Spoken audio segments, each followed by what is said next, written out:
Suspicious Minds is a docuseries that investigates the disturbing rise of artificial intelligence as a trigger for delusional thinking.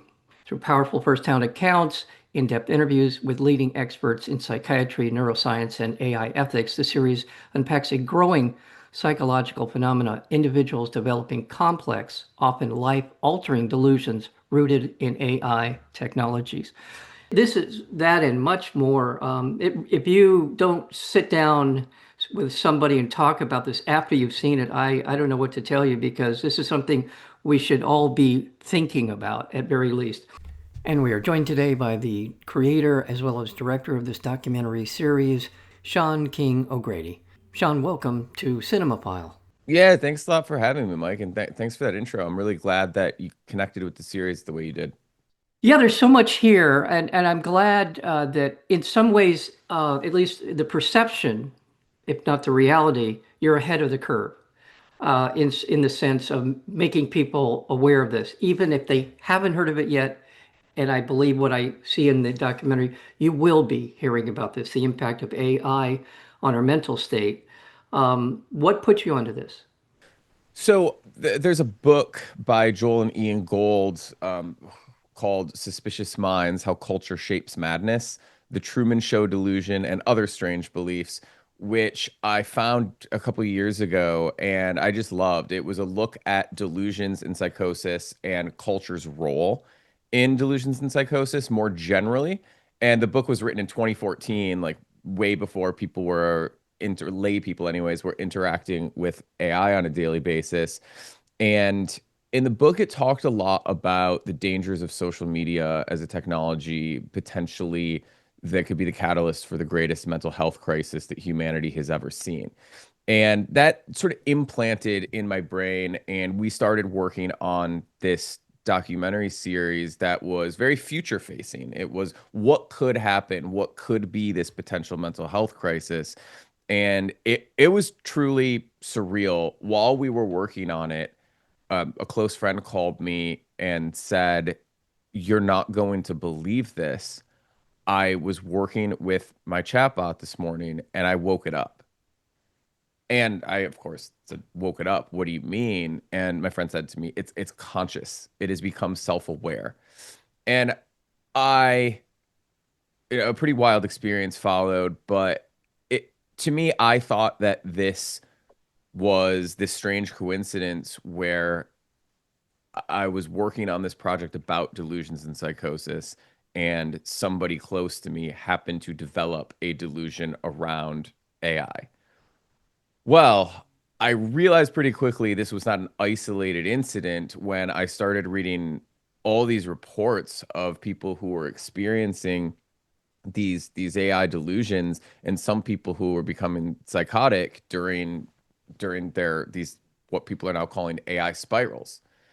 And so at that point, we took what was going to be a pretty straight adaptation of the book and a look at culture and delusions, and decided there's an urgent need to explore something that is emergent, that is happening in real time. And I've never had really an experience like this before, where something's unfolding while we're following it and we don't quite know what's going to happen. And when I say we don't quite know what's going to happen, not like as a group of filmmakers following an isolated group of people, I mean for all of society. Millions of people are interacting with this technology on a daily basis, and some of those people are having these delusional experiences and all kinds of other psychological experience as a result of their use. And we don't know yet what quite why this is happening. We don't know quite how this is happening, but we know that it is happening. And it's been just an incredibly eye-opening experience to watch this unfold, to be so deeply immersed in this world as it changes almost daily.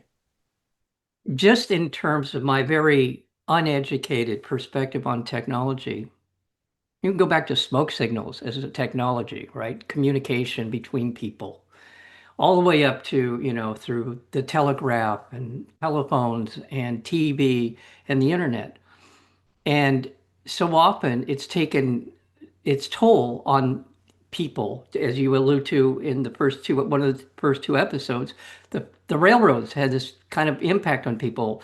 The idea of just, there were so many things about this that at the time that they're happening, people are unable to kind of assimilate what this means for them in any number of different ways. But most of those technologies to this point have been passive. The internet is the first interactive technology that comes to mind for me. In a sense of, maybe I'm wrong, but go ahead. No, yeah, no, I love that you're bringing that up because there's a long history of technology influencing the content of delusions and potentially triggering delusions. I mean, people were afraid that, with this railway madness in the Victorian era, that the sheer speed, people had never moved that fast before, and they thought moving that fast could break your brain. Yeah. And then we had with the automobile all kinds of there were different concerns. Again, people started to become concerned that the automobile was moving too fast and that could be bad for you. People were then concerned that billboards actually that we had never been hit with that amount of information that quickly. At the time, I think the expressway speed limit was 55. That going 55 miles per hour past all these advertisements was going to rot your brain. This was like a genuine concern amongst psychologists, and who knows, maybe they were right. But the point is that there's this gap between these technologies that we introduce and how and when we learn to use them properly. I mean, look at social media, right? Social media has been around for 15 or 20 years or something like that. And it took a long time for us as a society to recognize that this new technology that was affecting culture so much was causing high rates of anxiety, high rates of depression, and that it was really affecting young people in a particularly profound way.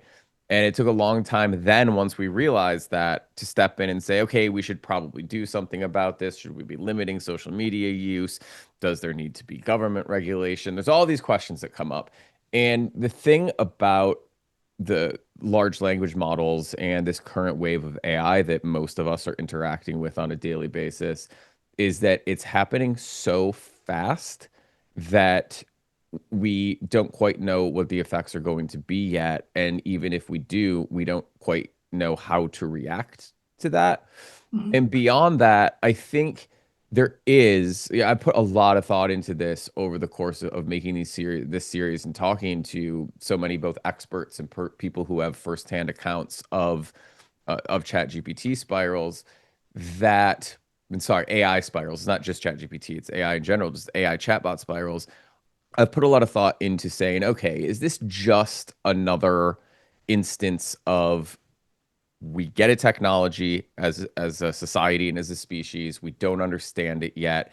It causes concern in us, and that concern causes us to be paranoid, and it causes some people to become delusional. Is this yet another instance of us not catching up to the technology that we've developed yet?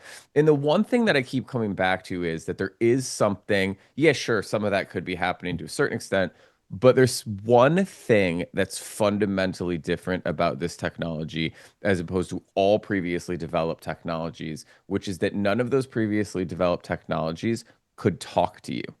And the fact that it's, even as like Mustafa Suleiman, the CEO of Microsoft AI, put it, like, these are seemingly conscious. It seems if you took a person from 10 years ago and put them in front of, let alone somebody from 100 years ago, and gave them Chat GPT and let them have a conversation with it, they would absolutely think it was human or human-like, because it is very human-like. And so I think that is affecting our minds, and that is going to affect society in ways that we certainly aren't prepared for yet, and that we need to figure out pretty urgently if we want to have the best possible outcome here for individual humans and for society at large. Yeah, I agree with all of the things you're saying. There's a couple of things that come to mind. There's a sci-fi story that I read years ago, which reminds me of what we're dealing with here. And that is that good and evil, God and the devil, I think, I don't even know if they articulated it exactly that way in the story, got together and said, you know, these humans, we're never going to be able, neither one of us is going to be able to win this battle. And so one of them proposed, why don't we give them technology and see what they do with it? And then it will reveal their true nature. And I feel like that's where we are. I think in a lot of ways, TV was going to save the world because we were all going to get a better understanding of each other. It's going to be the greatest thing ever. Every technology has promised this land of milk and honey. There's just so much here. I couldn't possibly get into all the things I want to get into in discussing this because there's just a lot here. But again, evolutionarily, we're not capable of assimilating this kind of a change on this scale this quickly. There's an issue here. There really is an issue with people being able to understand the capacity for this and to understand the ramifications of it. I fear it might be too late when we finally do come to some kind of conclusion about this because the fewest number of people are affecting the most number of people of any technology that I know of ever have. I think that's an absolutely factual statement, and I think that it's.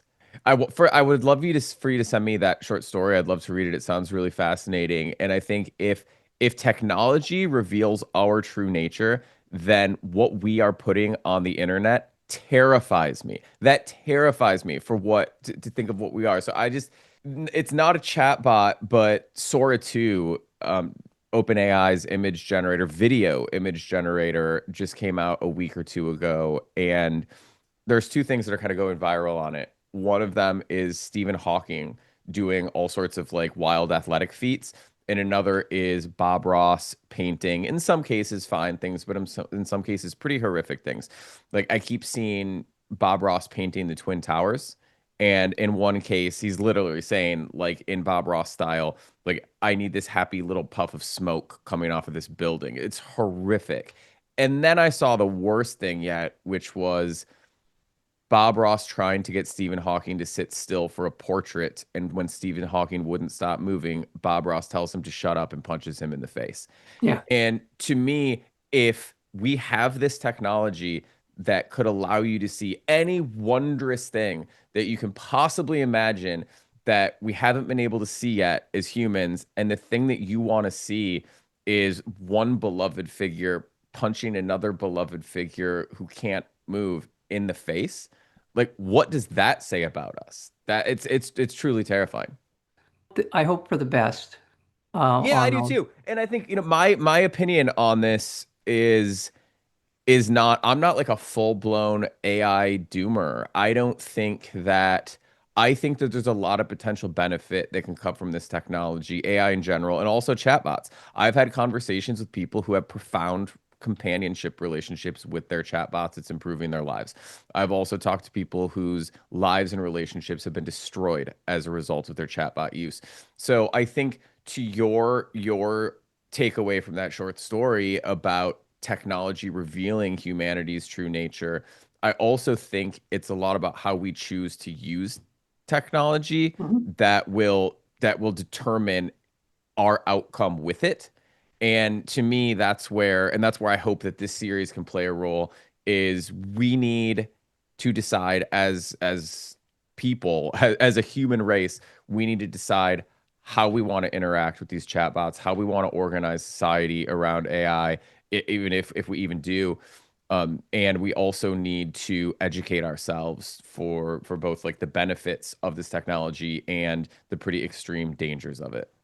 Where can people see Suspicious Minds?